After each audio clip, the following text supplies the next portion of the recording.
Hey there! Welcome to Invest Like a Woman PH. If you want to start your journey in saving, investing, and personal development, this is the right place for you. For today's video, this is gonna be exciting because meron tayong challenge, and itong challenge na to ay hindi lang siya good for one day, hindi lang siya for 1 week, hindi lang siya for 1 month, kundi for the whole year. If you want to know about this challenge, then keep on watching.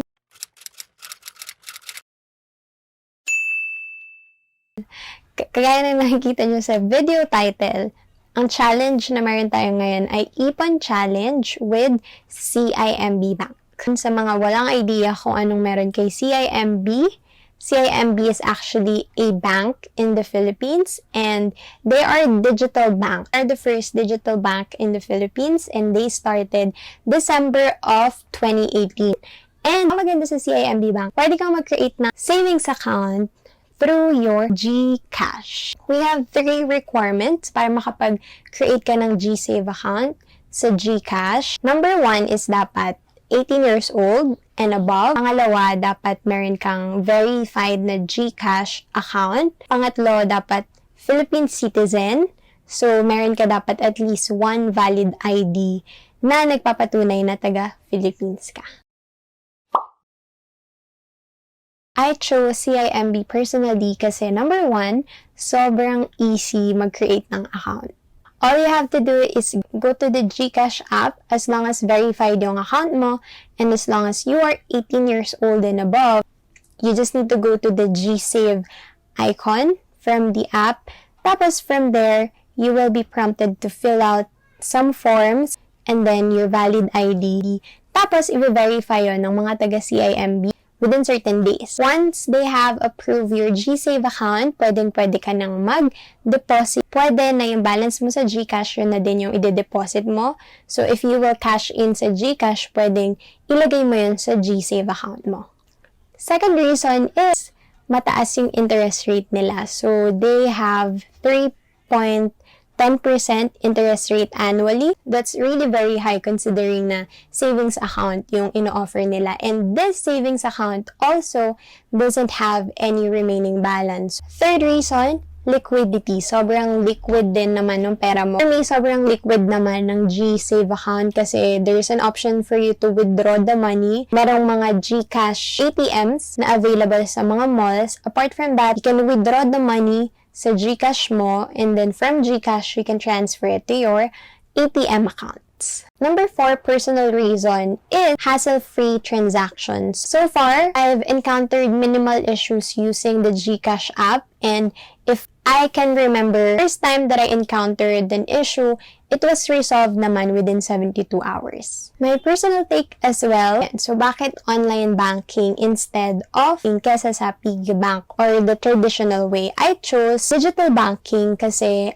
I feel like I'm not against the traditional way of saving, but I really feel like our money should be in the right place economically for us to help the economy kasi 'di ba, saving money in piggy banks hindi talaga siya recommended, especially if there are a lot of people na nagsisave sa piggy bank kasi ang nangyayari na hoard yung money and then nagre-result siya for BSP to print more money. May masama siyang effect sa economy natin in the Philippines. That's the reason why I created this video as well because ang dami na natututong mag-ipon, especially ngayon na may nauusong ipon challenge. But I think na mas maganda rin na mag-ipon tayo really sa bangko. If sobrang laki na ng pera natin sa piggy bank, it's always best if i-deposit natin siya sa bangko. Anyway, kahit saan mo namang bank ilagay yan, kikita at kikita pa rin. Unlike if you just let your money stay in the piggy bank or in your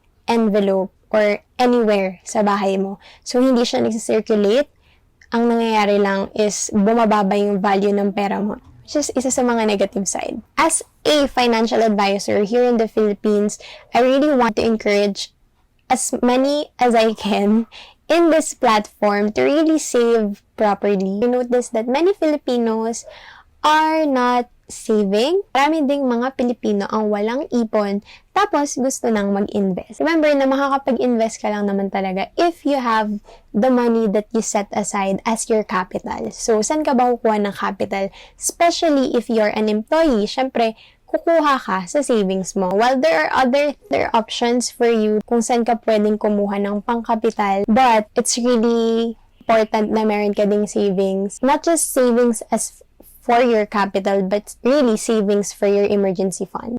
Ang dami ko nang sinabi sa Ipon Challenge na to. Since in my previous videos, pinag-usapan natin yung goals, how to set goals, why it's important to have goals, and ano yung mga ways for you to create your own goals this 2021. Ngayon naman, I'll be sharing with you my goals for this dito sa savings account na meron ako sa CIMB. I'll be sharing it with you through the SMART method. Lagi ko dito yung GSave account ko. So, right now, I have 26,000 and some balances. Actually, yung mga butal dyan, yan yung interest na kinikita nung pera na meron ako dito sa GSave account. Kaya sa shinare kong video, pag nag-create tayo ng goals, especially for this one, my savings goal, it should be SMART. So, isa-isayin natin. S is for specific. For this account, I'm actually aiming 100,000 for the whole year of 2021. So, dapat by December of 2021, this should be at 100,000 pesos. M is for measurable. For this account, paano ko ba gagawin na makapag-save ng 100,000 in 12 months? So, I will do it by constantly putting 5,000 pesos in this account monthly. Now, let's go to letter A, which is action. Saving consistently 5,000 per month, ito times ko yan sa 12, be 60,000 for the whole year. So, yung 60,000 na to, iba-minus ko yung 5,000 na nilagay ko dito sa GSave account ko kasi 21,000 lang talaga yan at the start of the year. But since I added 5,000 pesos, nalagay ko na dyan yung 5,000 from the 60,000. So, ngayon, ang gagawin na lang natin is 55,000 plus 26,000. So, that's going to be 81,000. I'm 19,000 short. So, what will I do with that 19,000 short? Syempre, hindi lang naman yung work ko, hindi lang naman salary ko yung source of income ko. So, I still have my extra income stream. So, the 19,000 short na kailangan kong ilagay dito sa savings account na to, kukunin ko yon sa other income stream na meron ako. So, yung kita ko as a financial advisor.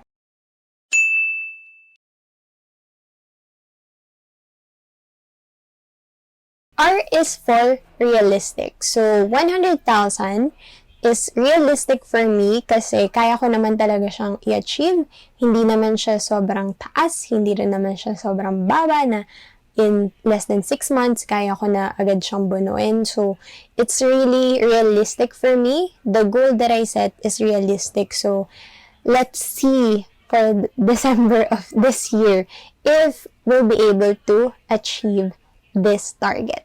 And then T is for time-based. So, my deadline is December of 2021, as you know. So, dapat by December of 2021, I hit 100,000 on this GSave account. Why am I sharing this? Apart from I want to encourage as many people as I can to save, it's also my way of really changing and improving my behavior when it comes to money. Sabi nga ni James Clear sa post niya sa Facebook account niya na tinuro niya din sa Atomic Habits na book na sinulat niya din, sabi niya that there are 4 rules in order for us to change our behavior. Number 1, we have to make it obvious. That's the reason why I shared this goal here on YouTube. Second is to make it attractive. Diba? Sino ba namang ayaw ng 100,000 na savings by the end of 2021? 3 is make it easy. Since I planned this goal in smart way, of course,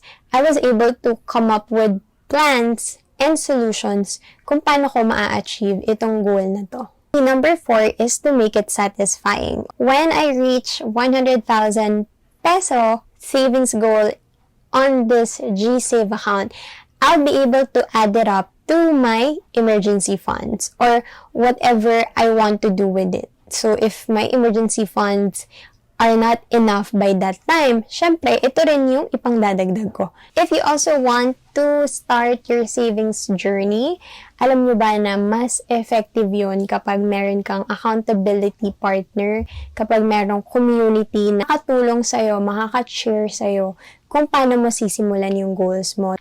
You're planning to really save for this 2021, no matter how much your goal is. Ang importante naman is makapag-start ka because paying yourself first is the number one rule when it comes to budgeting. So, paying yourself first, kahit sa pagsisave, will really help you a lot, will really help you with your financial goals. If you want to be part of the accountability group, you can go ahead and click the link in the description box. I created this ELO PH community group where women and other people can encourage one another and can really help one another when it comes to their struggles.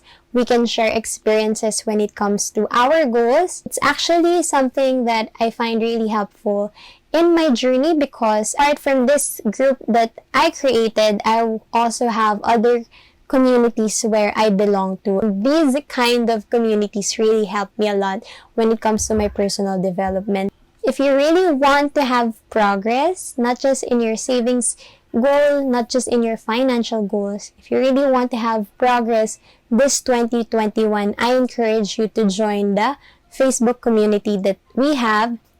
Click the link in the description box and I hope that this video helps you. If it did, click the like button so that this video will be recommended to other people who want to start their journey in saving as well. Please make sure to subscribe to this YouTube channel. Thanks for watching this video and may have a win-win every day.